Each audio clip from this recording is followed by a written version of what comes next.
Shalom, salam sejahtera bagi Bapak Ibu, Saudara-saudara, anak-anak yang dikasihi oleh Tuhan Yesus Kristus.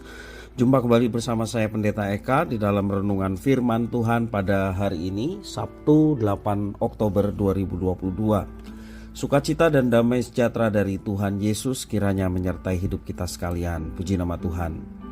Sampai pada pembacaan firman Tuhan hari ini, yakni kitab Yesaya pasal yang ke-37. Kiranya firman Tuhan memberkati hidup kita sekalian. Puji nama Tuhan. Baik, sebelum kita akan merenungkan bagian firman Tuhan hari ini, kita akan berdoa. Tuhan Allah Bapa di surga, demi nama Tuhan kami Yesus Kristus, kami mengucapkan syukur dan terima kasih untuk setiap kebaikan dan penyertaan kasih setia Tuhan yang boleh nyata dalam hidup kami. Biarlah semuanya itu boleh menjadikan kami semakin mengenal pribadi Tuhan, dan kami wujud nyatakan dalam hidup ketaatan kami akan firman-Mu. Kami mau terus merenungkan bagian firman Tuhan yang menerangi jalan hidup kami. Mampukan untuk kami dapat memahaminya. Engkau juga menolong kami untuk kami dapat terapkan dalam hidup kami. Terima kasih Bapa, terpujilah nama-Mu. Demi nama Tuhan Yesus kami berdoa. Haleluya. Amin. Yesaya pasal 37 ayat 1 sampai yang ke-20 saya akan bacakan bagi Bapak Ibu Saudara sekalian. Demikian firman Tuhan. Segera sesudah Raja Hizkia mendengar itu, dikoyakkannyalah lah pakaiannya dan diselubunginyalah badannya dengan kain kabung. Lalu masuklah ia ke rumah Tuhan. Disuruhnyalah juga Elyakim kepala istana, Sebna panitera negara, dan yang tua-tua di antara para imam dengan berselubungkan kain kabung kepada Nabi Yesaya bin Amos. Berkatalah mereka kepadanya, beginilah kata Hizkia, hari ini hari kesesakan, hari hukuman dan penistaan. Sebab sudah datang waktunya untuk melahirkan anak, tetapi tidak ada kekuatan untuk melahirkannya. Mungkin Tuhan Allahmu sudah mendengar perkataan juru minuman agung yang telah diutus oleh Raja Asyur tuannya untuk mencela Allah yang hidup, sehingga Tuhan Allahmu mau memberi hukuman karena perkataan-perkataan yang telah didengarnya. Maka baiklah engkau menaikkan doa untuk sisa yang masih tinggal ini. Ketika pegawai-pegawai Raja Hizkia sampai kepada Yesaya, berkatalah Yesaya kepada mereka, beginilah kamu katakan kepada tuanmu, beginilah firman Tuhan, janganlah engkau takut terhadap perkataan yang kau dengar, yang telah diucapkan oleh budak-budak Raja Asyur untuk menghujat aku. Sesungguhnya aku akan menyuruh suatu roh masuk di dalamnya, sehingga ia mendengar suatu kabar dan pulang ke negerinya. Aku akan membuat dia mati rebah oleh pedang di negerinya sendiri. Ketika juru minuman agung pulang, didapatinyalah Raja Asyur berperang melawan Libna, sebab sudah didengarnya bahwa raja telah berangkat dari Lakis. Dalam pada itu raja mendengar tentang Tirhaka raja Ethiopia berita yang demikian, ia telah keluar berperang melawan engkau. Dan ketika mendengar itu disuruhnyalah utusan-utusan kepada Hizkia dengan pesan, sesungguhnya engkau ini telah mendengar tentang yang dilakukan raja-raja Asyur kepada segala negeri, yakni bahwa mereka telah menumpasnya. Masakan kau ini akan dilepaskan? Sudahkah para Allah dari bangsa-bangsa yang telah dimusnahkan oleh nenek moyangku dapat melepaskan mereka, yakni Gosan, Haran, Rezef, dan Bani Eden yang di Telasar? Di manakah raja negeri Hamat dan Arpad, raja kota Sefarwaim, raja negeri Hena dan Iwa? Hizkia menerima surat itu dari tangan para utusan, lalu membacanya. Kemudian pergilah ia ke rumah Tuhan dan membentangkan surat itu di hadapan Tuhan. Hizkia berdoa di hadapan Tuhan, katanya, ya Tuhan semesta alam, Allah Israel yang bertahta di atas kerubim, hanya Engkau sendirilah Allah segala kerajaan di bumi. Engkaulah yang menjadikan langit dan bumi. Sendengkanlah telingamu ya Tuhan dan dengarlah. Bukalah matamu ya Tuhan dan lihatlah. Dengarkanlah segala perkataan Sanherib yang telah dikirimnya untuk mencela Allah yang hidup. Ya Tuhan, memang raja-raja Asyur telah memusnahkan semua bangsa dan negeri-negeri mereka dan menaruh para allah mereka di dalam api. Sebab mereka bukanlah Allah, hanya buatan tangan manusia, kayu dan batu. Sebab itu dapat dibinasakan orang. Maka sekarang ya Tuhan Allah kami, selamatkanlah kami dari tangannya, supaya segala kerajaan di bumi mengetahui bahwa hanya Engkau sendirilah Tuhan. Bapak, Ibu, saudara-saudara yang dikasihi oleh Tuhan, kita meyakini bahwa doa adalah kekuatan dalam kehidupan kita. Banyak orang mengira bahwa beriman berarti tidak dapat memakai akal budi. Itu semua pemikiran yang salah.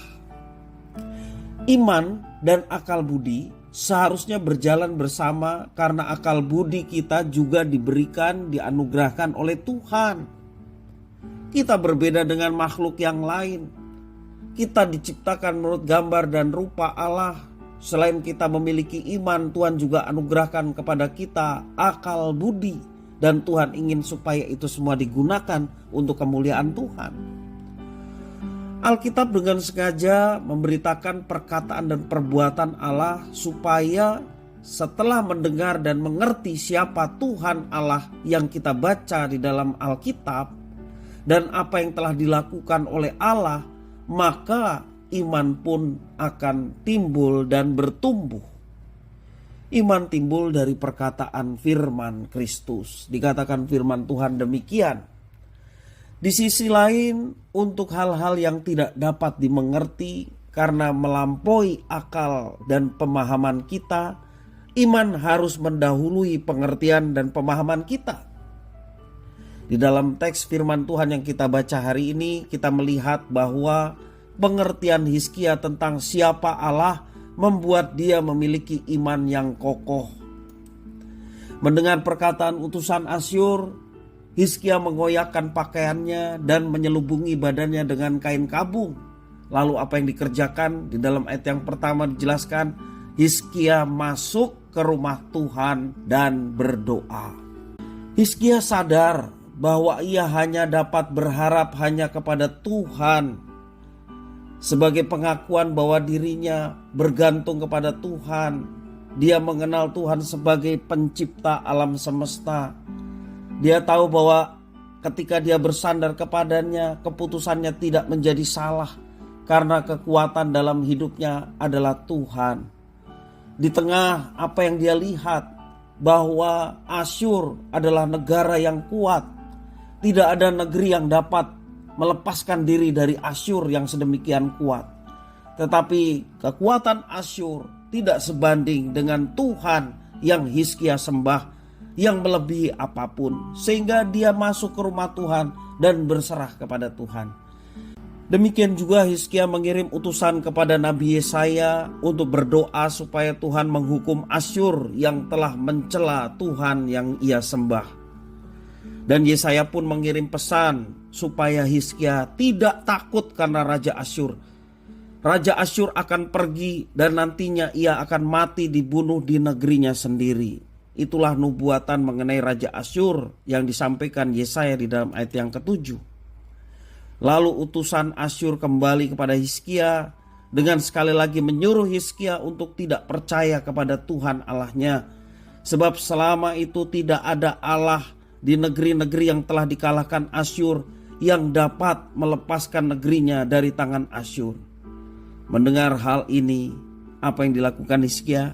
Hizkia kembali pergi ke rumah Tuhan dan berdoa agar Tuhan bertindak bagi nama Tuhan yang disembahnya, yang telah dicela oleh orang Asyur, dan menyelamatkan mereka dari kesombongan orang-orang Asyur. Mengapa Hizkia tidak terpengaruh oleh fakta bahwa memang Asyur kuat, hebat, dan banyak negeri yang telah ditaklukkan oleh Asyur? Hizkia tidak terpengaruh dengan provokasi dari utusan Asyur itu. Ini karena Hizkia memahami bahwa hanya Engkau sendirilah Allah segala kerajaan di bumi. Engkaulah yang menjadikan langit dan bumi. Ayat yang ke-16 sebagai pengakuan iman dari seorang Hizkia yang merendahkan diri di hadapan Tuhan. Dia menyadari bahwa Allah-Allah yang dikalahkan oleh Asyur dari negeri-negeri yang sudah ditundukkan oleh Asyur adalah Allah-Allah buatan tangan manusia. Sebab Allah-Allah buatan tangan manusia bisa dibinasakan oleh manusia. Bapak Ibu Saudara, dari Hizkia ini kita belajar bahwa pengertian yang benar tentang Tuhan Allah membuat Hizkia beriman kepada Tuhan Allahnya. Demikian juga mari kita memiliki pengertian yang benar tentang Tuhan Allah yang kepadanya kita sembah, kita puji, yang kepadanya kita percaya sepenuhnya kehidupan kita, bahkan kehidupan yang akan datang. Terlebih Tuhan Allah yang kita sembah telah nyata, yakni Yesus Kristus, Tuhan yang menjadi manusia, yang akan membebaskan kita dari segala tuntutan, hukuman dosa oleh karena perbuatan dosa kita di hadapan Tuhan. Tuhan yang membebaskan kita. Mari kenali Tuhan Allah kita dan dinyatakan dalam hidup penyembahan, ketaatan kepadanya. Maka kuasa Tuhan yang dahsyat itu akan menyertai umatnya. Bahkan kita tidak menjadi takut ketika menghadapi kekuatan-kekuatan yang kasat mata ternyata begitu besar dan hebat. Tetapi tidak ada yang menandingi kekuatan Allah yang kita sembah di dalam Yesus Kristus. Bapak Ibu Saudara-saudara, mari kita kenali Allah kita dengan baik, agar kita bertumbuh dalam iman dan kita bertindak pun berdasarkan iman. Segala sesuatu yang kita kerjakan, kerjakanlah di dalam iman kepada Tuhan Yesus. Segala sesuatu yang kita lakukan, lakukanlah seperti untuk Tuhan dan bukan untuk manusia. Maka penyertaan Tuhan itu akan nyata dalam hidup kita. Bahkan kekuatan-kekuatan yang secara manusia kita lihat begitu besar dan hebat, tidak ada yang bisa menandingi kuasa Tuhan yang kita miliki di dalam Yesus Kristus. Mari kita percaya kepada Tuhan dengan sungguh-sungguh. Mari kita bersandar kepada Tuhan dengan sungguh-sungguh. Alamilah kekuatan yang besar bersama dengan Tuhan ketika kita menjalani kehidupan ini. Dan bahkan alamilah mujizat-mujizat yang dahsyat yang Tuhan sediakan bagi setiap orang-orang yang bersandar kepadanya. Kita menyadari bahwa seringkali kita lemah dalam iman. Tetapi ketika kita bersandar dan berserah sepenuhnya kepada Tuhan, maka kekuatan itu akan diberikannya kepada kita, sehingga kita dikuatkan untuk menanggung segala sesuatu. Bahkan kita akan diberikan kemenangan-kemenangan bersama dengan Tuhan. Kiranya firman Tuhan memberkati kita sekalian. Kita berdoa. Tuhan Bapa di surga, terima kasih atas firman Tuhan. Kami percaya bahwa kekuatan apapun di dunia ini tidak ada yang dapat menandingi kekuatan Tuhan. Dan kekuatan Tuhan itu ada pada kami. Karena roh yang ada pada kami lebih besar daripada apapun yang ada di dunia. Karena itu kami tidak takut menghadapi segala sesuatu.